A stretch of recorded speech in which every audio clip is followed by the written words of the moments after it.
اعوذ باللہ من الشیطان الرجیم بسم اللہ الرحمن الرحیم الم نشرح لک صدرک ووضعنا عنک وزرک الذی انقض ظہرک ورفعنا لک ذکرک فإن مع العسر یسرا ان مع العسر یسرا فَإِذَا فَرَغْتَ فَانصَبْ وَإِلَىٰ رَبِّكَ فَارْغَب صدق اللہ العظیم۔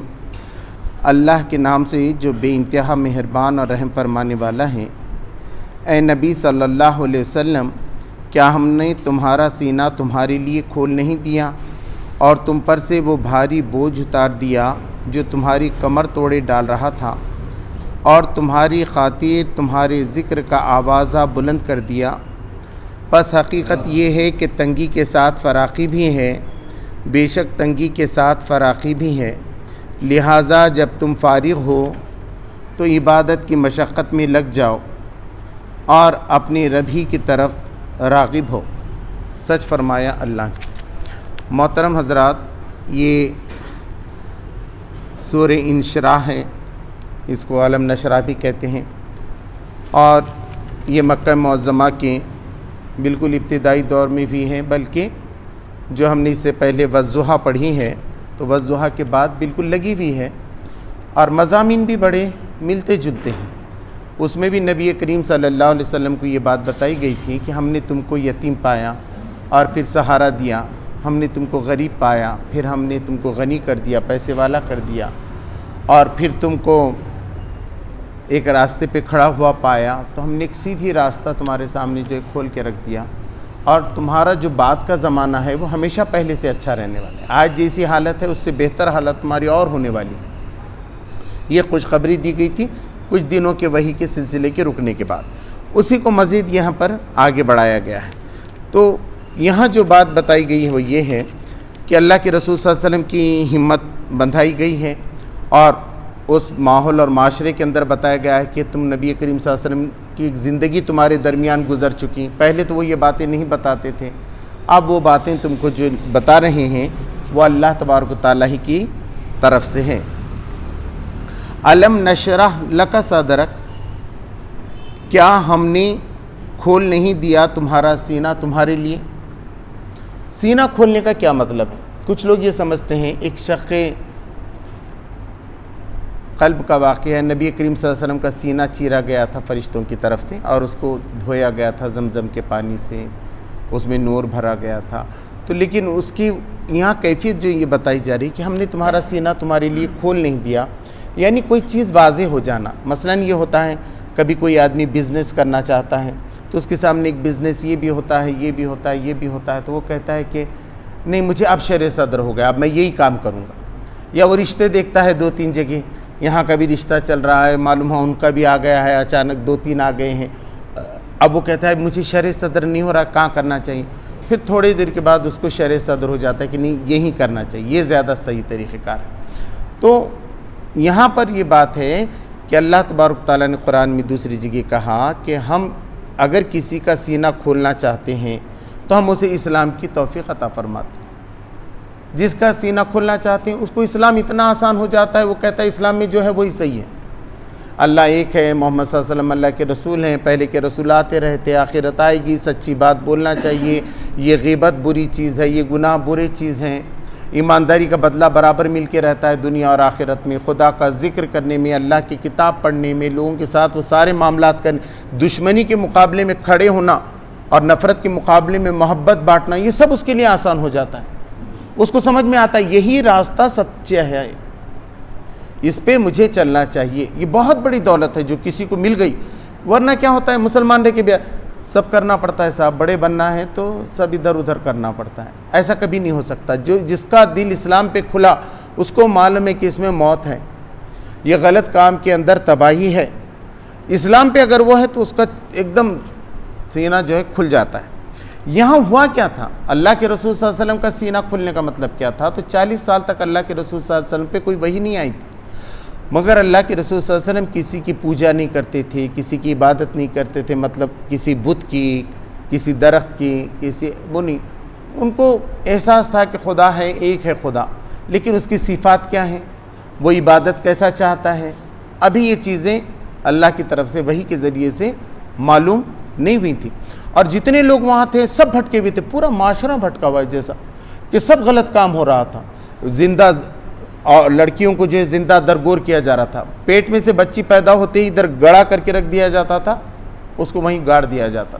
ایک آدمی 40 تک کتنے بھی شادیاں کرتا تھا، کوئی اس کی قید بندی نہیں تھی. کوئی مر گیا بس اس کی بیوی کو اپنی لونڈی بنا دیے، اس کے بچوں کو اپنا غلام بنا دیے، اس کے پیسے لے لیے. کوئی وراثت کی تقسیم وغیرہ کا تھا کوئی قانون تو کوئی چلتا نہیں تھا. لوگ ننگے ہو کر جو ہے کعبہ کا طواف کرتے تھے، کوئی عبادت کا طریقہ نہیں تھا. اور اگر دشمنی ہو گئی تو کئی نسلوں تک ایک دوسرے کے ساتھ مارتے تھے. ایسی پوری تباہی مچی ہوئی تھی. یتیم کو دھکے مارتے تھے لوگ. اس سے پہلے آیا کہ ہم نے تم کو یتیم پایا، مگر لوگ تو کیسا یتیموں کے ساتھ برا، ولا تحاضون علی طعام المسکین، اور تم ابھارتے نہیں کسی غریب کے کھانے پہ، اور ولا تکرمون الیتیم، اور اکرام نہیں کرتے تم یتیم کا.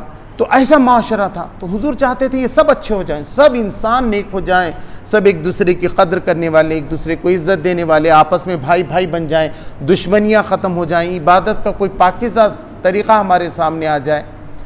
تو اللہ تبارک و تعالیٰ نے اسلام پہ نبی کریم صلی اللہ علیہ وسلم کے سینے کو کھول دیا. سب بتایا کہ دیکھو یہ ایسا ہوگا، ایسی نماز ہوگی، ایسا روزہ ہوگا، ایسا حج ہوگا، ایسی زکوٰۃ ہوگی، ایسے شادیاں ہوں گی، طلاق کا معاملہ یہ ہوگا، وراثت کی تقسیم ایسے ہوگی.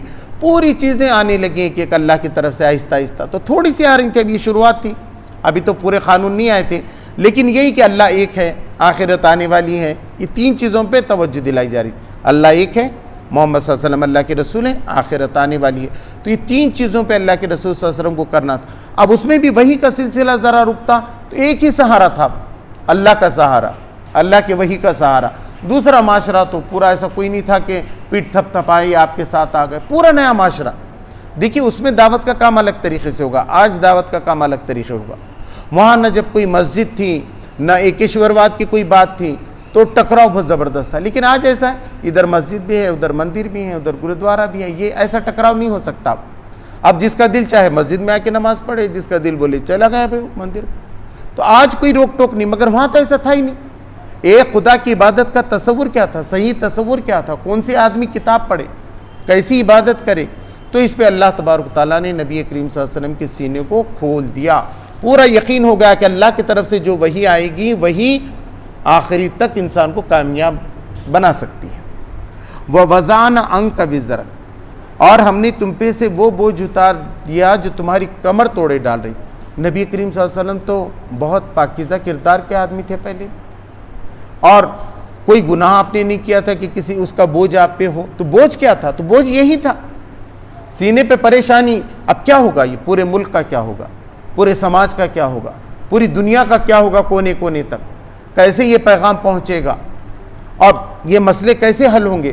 تو یہی تو غار حرا میں آپ تہنس فرما رہے تھے، آپ غور و فکر یہی کر رہے تھے کہ کیسا ہوگا. آپ مجھے بتائیے، آج تو کیا ہے، سارا ایک کعبہ ہے، ایک نبی ہے، ایک کتاب ہے، ایک ہی چل رہا ہے، اوپر سے لے کے نیچے تک پوری دنیا کے اندر آواز گونج رہی ہے. لیکن جب کیا تھا، اب بتائیے، نبی کریم صلی اللہ علیہ وسلم تنے تنہا ہے، اور بس چند افراد ان کا ساتھ دے رہے ہیں، 20 30 25، اور وہ بھی ان کے دشمن ہو گئے ہیں کہ ان کو ختم کر دیے تو بیڑا غرق ہو جاتا ہے.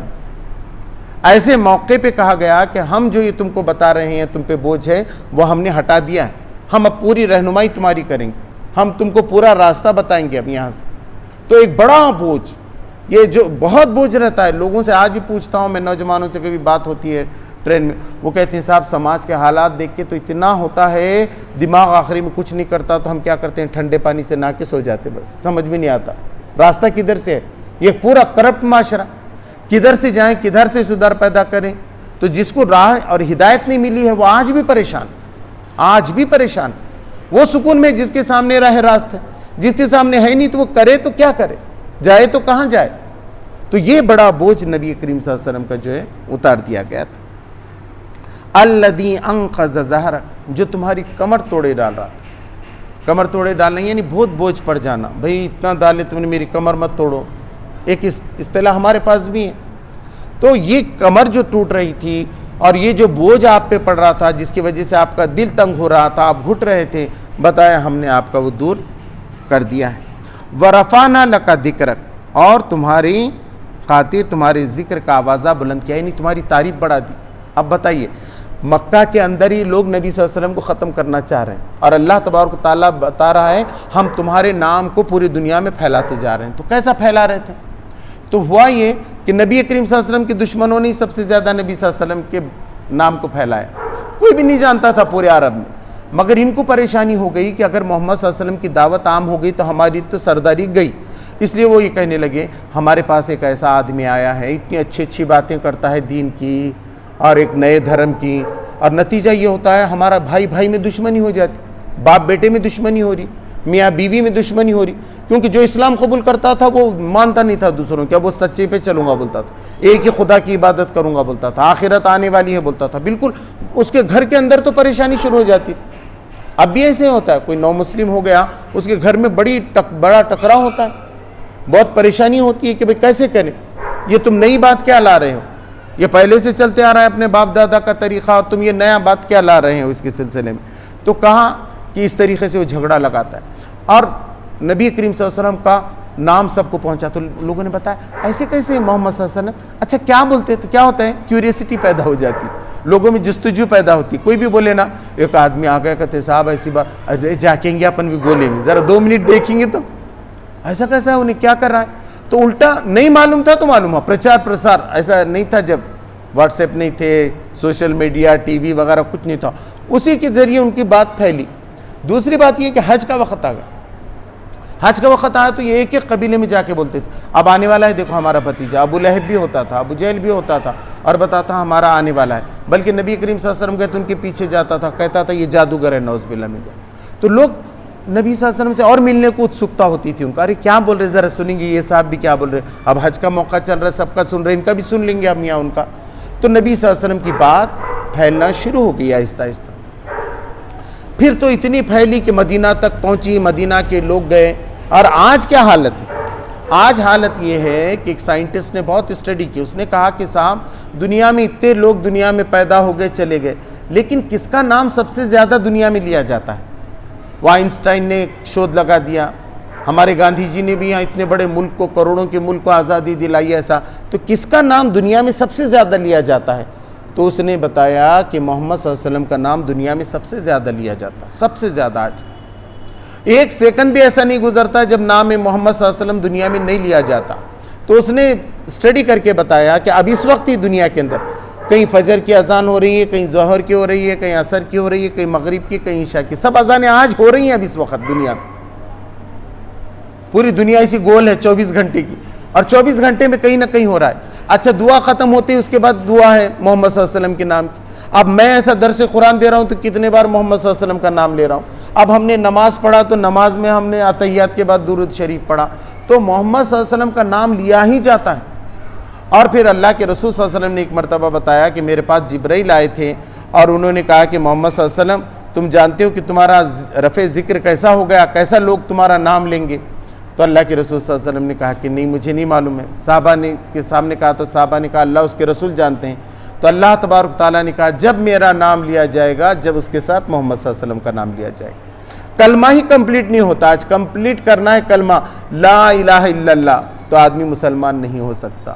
لا الہ الا اللہ محمد رسول اللہ کہے گا تو کلمہ مکمل ہوگا۔ تو جب بھی ذکر ہوگا، نماز ہے، اذان ہو گئی، اس میں محمد صلی اللہ علیہ وسلم کا نام، اقامت ہو گئی اس میں محمد صلی اللہ علیہ وسلم کا نام، نماز کے اندر محمد صلی اللہ علیہ وسلم کا نام، جب بھی خدا کا نام لیا جائے گا ان کے پیارے نبی کا نام لیا جائے گا۔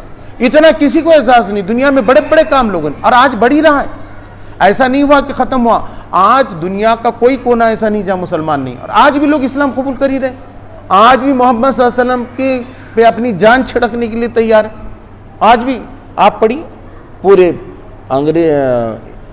انگلینڈ میں دیکھیے، فرانس میں دیکھیے، امریکہ میں دیکھیے، ہر ملک کے اندر آپ دیکھیے لوگ اسلام کی طرف کس طریقے سے آ رہے ہیں، کیسے محمد صلی اللہ علیہ وسلم کی تعریف کر رہے ہیں۔ تو یہ قرآن، اب بتائیے مریم بتایا کب گیا تھا؟ ایسے وقت جب کوئی بھی نہیں ہے، حضور صلی اللہ علیہ وسلم کو مارنا چاہ رہے، دل تنگ ہو رہا ہے، حضور صلی اللہ علیہ وسلم سوچ رہے ہیں کہ یہ کیسا ہوگا، اور ان کو بتایا جا رہا ہے کہ نہیں، آپ کے نام کا ڈنکا بچے گا قیامت تک، اور قیامت میں بھی آپ کا عروج بڑھتا ہی چلا جائے گا. اب یہ کم ہونے والا نہیں ہے. آج کی جو کنڈیشن ہے اس سے تمہاری بہتری ہونے والی ہے، اور جو کوئی تمہاری اطاعت فرم برداری کریں گے ان کا بھی. اب ہم کو جو ہے اپنے دادا کا نام، پردادا کا نام، اس کے بعد کس کا نام ہے جلدی یاد نہیں آتا، مگر امام غزالی کا نام معلوم ہے، ابو حنیفہ رحمۃ اللہ علیہ کا نام معلوم ہے، حضرت عمر کا نام معلوم ہے. تو جو اللہ کے لیے کام کرتے ہیں ان کا نام باقی رہ جاتا ہے. جو جتنا کیا، جتنی قربانی کیا، اجمیر والے خواجہ نام یاد رہے گا، کون بھلانے والا. اولیاء اللہ جنہوں نے کیا. اب یہاں کتنے لوگ ہیں کھوری گلی میں بیچارے، کووڈ میں انتقال ہوا، اب گئے، اب کتنے دن تک یاد رکھتے ہیں کہ ان کے گھر والے بھی باہر والے بھی ہے نا. مگر جس نے دین کا کام، اب یہ مفسر ہیں، اب جتنی ان کی تفسیر پوری دنیا میں پڑھی جا رہی ہے ان کو لوگ یاد رکھ رہے ہیں، ان کے لیے دعائیں کر رہے ہیں. ہمارے مفسرین نے کیسے کیسے کام کیے، محدثین نے کیسے کیسے کام کیے. تو یہاں بتایا کہ خود محمد صلی اللہ علیہ وسلم کا نام لینے والے بھی جو ہے اس تعریف سے آگے بڑھتے چلے جاتے ہیں. تو حضور صلی اللہ علیہ وسلم کا نام تو کیا ہے، سائنٹیفکلی پروو ہے، ایسی کوئی بات نہیں. لیکن اس وقت کہا گیا تھا، دیکھنے کی بات، یہ ایک معجزہ ہے کہ جب پورا قرآن کمپلیٹ نہیں ہوا تھا، چند صورتیں ہی آئی ہوئی تھیں، اس وقت یہ بات کہی گئی.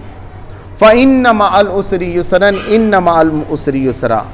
بے شک تنگی کے ساتھ فراخی بھی ہے، بے شک تنگی کے ساتھ فراخی بھی ہے. تو آج تنگی ہے تمہارے ساتھ، آج لوگ بات نہیں مان رہے ہیں آپ کی، لیکن کل آپ کی بات مانی جائے گی. کل آپ کے نام کی جو ہے آپ جو طریقے پہ بتائے ویسی اذان پوری دنیا میں ہوگی. آج محمد صلی اللہ علیہ وسلم کا کوئی رشتہ دار یہاں نہیں، مگر اذان ویسی ہوتی ہے جیسا حضور نے بنائے. نماز ویسی ہوتی ہے، مغرب کی 3 رکعت بولے تو 3 رکعت ہی ہوتی ہے، آپ 4 نہیں کر سکتے، اس 2 بھی نہیں کر سکتے. تو آپ کا آرڈر مانا جا رہا ہے، دوسروں کے آرڈر نہیں ماننے جاتے، لوگ توڑتے ہیں، مگر آپ کا آرڈر جو ہے چلنے والا ہے. لیکن آج تنگی، آج لوگ نہیں مان رہے. ایک تو یہ ہوا تھا کہ حضور صلی اللہ علیہ وسلم کو جب یہ سب روشنی ملی، اتنی خوشی ہوئی حضور کو کہ پورا جبرائیل علیہ السلام آ رہے ہیں، سب معلوم ہو گیا. اب میں اپنی قوم کو بتاؤں گا. تو قوم نے تو کیا کیا معلوم ہے، بجائے ماننے کے اور یہ روشنی کو لینے کے حضور ہی کی مخالفت شروع کر دی. اب تو حضور بڑے پریشان ہو گئے. حضور کو یہ بھی کبھی کبھی شک لاحق ہونے لگا کہ مجھ سے غلطی تو نہیں ہو رہی ہے دین کو پھیلانے میں، کہ لوگ نہیں مان رہے. دین تو صحیح ہے، قرآن تو صحیح ہے، پھر لوگ کیوں نہیں مان رہے؟ تو اللہ تبارک تعالیٰ نے کہا، اے نبی صلی اللہ علیہ وسلم تم ہدایت نہیں دیتے، وہ ہدایت ہم دے رہے ہیں، تو آپ اس کی پرواہ مت کیجیے. آپ پہ اس پہ نہیں ہے کہ کتنے لوگ اسلام قبول کر رہے ہیں. وما علینا الا البلاغ، تم پر صرف پہنچا دینے کی ذمہ داری ہے.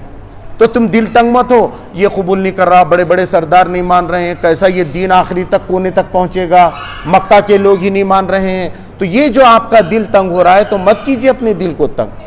آج تمہارے لیے تنگی ہے، مگر کل وسعت آنے والی ہے. پورا عرب تمہارے قبضے میں آ جائے گا، پوری دنیا تمہارے قبضے میں آ جائے گی، ہر جگہ آپ کا بول بالا ہوگا. تو یہ بات بتائی گئی. اب اس کو دوہرایا گیا 2 بار، ان مع العسر یسرا، ان مع العسر یسرا. بے شک تنگی کے بعد، تنگی کے ساتھ فراخی ہے. مع ہے، مع بولتے ساتھ کو، بعد نہیں. ایسا ہوتا کہ ان بعد العسر یسرا، کہ تنگی کے بعد فراخی کا نہیں، ساتھ. جیسا دین کے بعد رات آتی ہے مگر دین کے ساتھ ہی رات ہے. اب دیکھیے دن ختم ہوتے کیا ہوا، مغرب، رات شروع ہوگی. اب جیسی صبح ہوگا تو کیا ہوگا، شروع ہو جائے گا، دن شروع ہو جائے گا. تو دن کے بعد نہیں، رات سے لگا ہوا ہی ہے دن، پورا کا پورا دن لگا ہوا ہے. اچھا ہوتا کیا ہے، دنیا میں بھی ایک کہانی میں نے دیکھی تھی، اس میں یہ ہوتا ہے کہ ایک شخص ہوتا ہے، اس کی 3-4 بہنیں رہتی ہیں، 1-2 بھائی رہتے اس کے، اور اس کے باپ بھی مر جاتے، ماں بھی مر جاتی. پورا بھائی پہ آتا ہے، اس کی بیوی اور وہ. اب بیچارے وہ سب کو بڑا کرتے اور جو ہے ایک ایک کی شادی کر کے دیتے. تو بڑا مشکل مرحلہ رہتا ہے، اس کی شادی کر رہے، اس کا شادی کر رہے. تو جوان بھائی جو ہے نا، بالکل داڑھی وغیرہ اس کی پوری سفید ہو جاتی ہے، وہ آخری بھائی کی شادی کر دیتا ہے. بہت گھر میں مسائل وغیرہ ہوتے، مگر شادی کرتا ہے، اتنا سکون سے رہتا ہے، ایسا بیٹھ کے بولتا ہے بابا کیا اللہ کا شکر ہے ہو گیا. تو اس کی بیٹی آ کے بولتی ابو چائے. تو بیٹی کو دیکھتا ہے، انہیں بولتا ہے بیٹیوں کے کرنے کا نا. تو ختم نہیں ہوتا. اپن کیا سمجھتے، ایک مرحلہ ختم ہو گیا پڑھنے کا تو ختم ہو گیا، صاحب ڈگری لے لیے، کہ اچھا میں نے تو ڈسٹنکشن میں پاس کیا. پھر وہ دھندا کون سا کرنا، نوکری کون سا کرنا ہے نا، پھر وہ شادی، بچے. تو ایک کے بعد ایک آتا ہے. تو یہاں جو بتایا گیا ان مع العسر یسرا، ان مع العسر، ایسا مت سمجھو کہ کوئی بھی آدمی فارغ ہوتا ہے. لوگ یہ سمجھتے ہو گیا صاحب اب میں ریٹائر ہو گیا، اب ریٹائر ہوئے بس نئے مسائل ہوتے ہے نا. ایسا سکون کا ہے ہی نہیں. اس کے واسطے جو پہلے بتایا گیا ان الانسان فی کبد، انسان کو مشکلات میں پیدا کیا گیا. جنت، سکون کو ہم نے جنت میں رکھا ہے. لوگ دنیا میں ڈھونڈتے ہیں بھلا کیسے پائیں گے. لوگ کیا سمجھتے ہیں اتنا سب کرا صاحب، اب آخری کی زندگی تو میرے کو سکون سے جینے دینا، میرے بچوں نے سب میری خدمت. بالکل غلط تصور ہے. اسلام بولتے مرتے وقت تک تم کو جد و جہد کرنا ہے. نبی کریم صلی اللہ علیہ وسلم کو دیکھو، آخری دن تک کام کیا. حضرت ابوبکر رضی اللہ تعالیٰ عنہ کو دیکھیے، حضرت عمر رضی اللہ تعالیٰ عنہ کو دیکھیے، اولیاء اللہ کو دیکھیے، بڑے بڑے دیکھیے. خود ہم نے اپنے والد صاحب کو دیکھا، آخری دن تک انہوں نے رات میں پورا سارے کام کر کے بتا کے کس کو کیا نوکرا کے پورے کھڑے ہوئے تھے، صبح میں انتقال ہوگا، پتہ ہی نہیں. آخری وقت تک آپ کو آپ کے اعمال بنانا ہے، آپ کے اعمال پہ جنت ہے. تو بتایا کہ تم گھبرانا نہیں. ایک مصیبت آتی کوئی بات نہیں، وہی اللہ مدد پہلے کر چکا ہے، پھر کرے گا وہ تمہاری مدد، پھر رحمتیں آئیں گی. تو یہ ہوتی رہتا ہے. ایسا نہیں ہوتا کہ اب فراخی بولے تو ختم ہو گیا صاحب، اب ایک بار تھا مکہ جیت لیے وہاں ہو گیا، اب مسلمانوں پہ کوئی. اب دیکھیے کیسا ہوتا ہے، ادھر فلسطین کا مسئلہ آتا ہے، اب وہ نہیں ہو گیا تو NRC کا کتے بھی کھڑے ہو گیا. پھر ادھر آیا تو معلوم ہے کہ ان کا افغانستان کا کچھ ہو گیا، ان کا ادھر کا خبر آتا ہے. اب ایران کا ہمارے وقت تھا، وہ شاہ پہلوی وغیرہ تھے، ایسا پورا پاشچماتی کلچر تھا، یہ تو ہوا ہی نہیں. اب اس کے بعد ہم کالج میں جب پڑھ رہے تھے انجینئرنگ میں، جب ایران کا یہ انقلاب آیا کرا، یہ اسلام کا ہوا کرا، تو جب تک تو بہت ہی اندھیرا تھا. کچھ تو بھی تھوڑی روشنی آئی کہ صاحب ایسا بھی ہو سکتا ہے، اسلام بھی ایک دین ہے، ایسا قائم ہو سکتا ہے. بلکہ اب معلوم ہوتا ہے کچھ اور ملکوں میں بھی اس کے لیے کوششیں ہو رہی ہیں. تو کبھی نرم خبر آتی، کبھی گرم خبر، کبھی خوش کرنے والی آتی، کبھی ذرا تھوڑی غمگین. تو یہ مگر اللہ نے کہا اینڈ کیا ہونے والا ہے. اللہ کے رسول صلی اللہ علیہ وسلم نے بتایا، یہ بھی بتایا کہ میرے بعد میرے خلفاء یہاں جو ہے نا احکام جاری ساری کریں گے. اس کے بعد جو ہے نا بادشاہت کا دور آئے گا، بادشاہ ہونا شروع ہو جائیں گے، خلیفہ ختم ہو جائیں گے. اس کے بعد جس کی لاٹھی اس کی بھینس کا زمانہ آئے گا. اس کے بعد میرے امتی پھر سے پوری دنیا کے اندر انصاف قائم کریں گے. بہت خوشخبری. اور حضور صلی اللہ علیہ وسلم نے فرمایا کوئی پتھر کا گھر یا گھاس کا گھر ایسا نہیں ہوگا جہاں میری بات نہیں پہنچے گی، جہاں قرآن مجید نہیں پہنچے گا.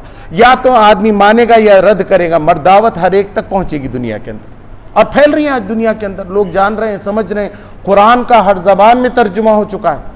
آج آپ دیکھیے عربی پڑھانے کے لیے، اس کا ترجمہ سکھانے کے لیے کتنے ویب سائٹس کام کر رہے ہیں، کتنے جو ہے نا اس کے کلاسز ہیں. آپ ڈالیے، آپ ہم خدا کے سامنے یہ نہیں بول سکتے ہمارے کو سکھانے والا کوئی نہیں. ہر چیز آئی ہے، قرات پڑھنے والے، اس کا ترجمہ، اس کی تفسیر، سب کچھ آپ کے موبائل پہ. آپ یہ بھی نہیں بول سکتے میں کھیت کو جاتا تھا، کھیت میں بیٹھ کے سنو، سفر میں سنو، ہر وقت اویلیبل ہے آپ کو. تو یہ کچھ چیزیں آسان ہو گئی، کچھ مشکل ہیں، وہ بھی حل ہونے والی ہیں. تو یہ کتنی بڑی خوشخبری اللہ تبارک تعالیٰ نے بتائی کہ ہر مشکل کے بعد جو ہے نا فراخی ہے، ہر مشکل کے بعد پھر تمہارے پاس ہونے والا. فَإِذَا فَرَغْتَ فَانْصَبْ. نصب، منصب یعنی ذمہ داری رہتی ہے.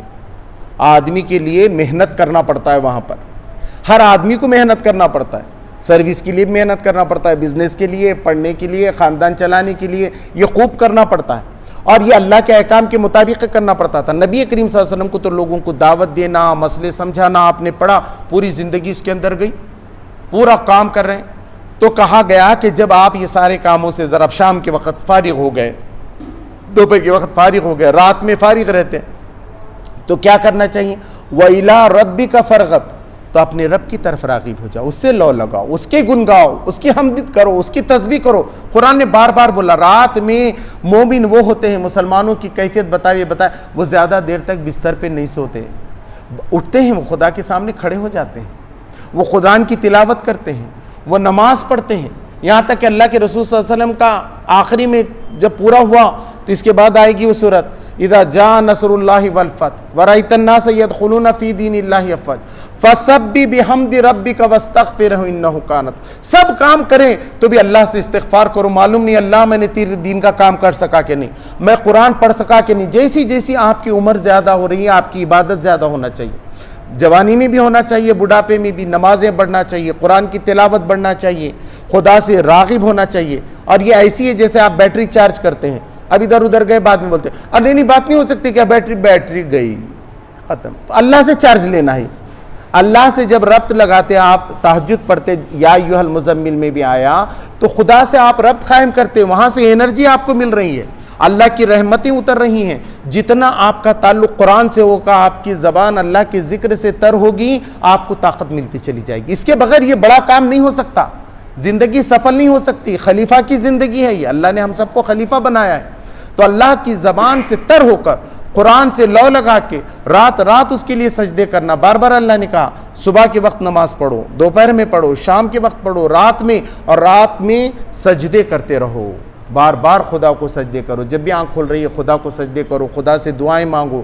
یہ کام ہوتے رہنا چاہیے، اس کی طرف رغبت ہو جائے، راغب ہو جائے، خدا اسی کی طرف کہے کہ یہ سب میں نے کیا، ٹھیک ہے صاحب، شادی تھی، بچے تھے، دکان تھی، سب کیا مولا، مگر میں تیرا بندہ ہوں، اب تو اور میں ہی، بس ختم۔ رات کی تنہائی میں سب سے زیادہ محبت کا تعلق اللہ اور بندے کے اندر، یہ ہے وہ حقیقت ہے۔ اگر یہ اس کی مزہ کسی کو لگ گئی، دنیا کا عروج حاصل ہو گیا، کامیابی حاصل ہو گئی، اسی کے اندر سکون رکھا ہوا ہے۔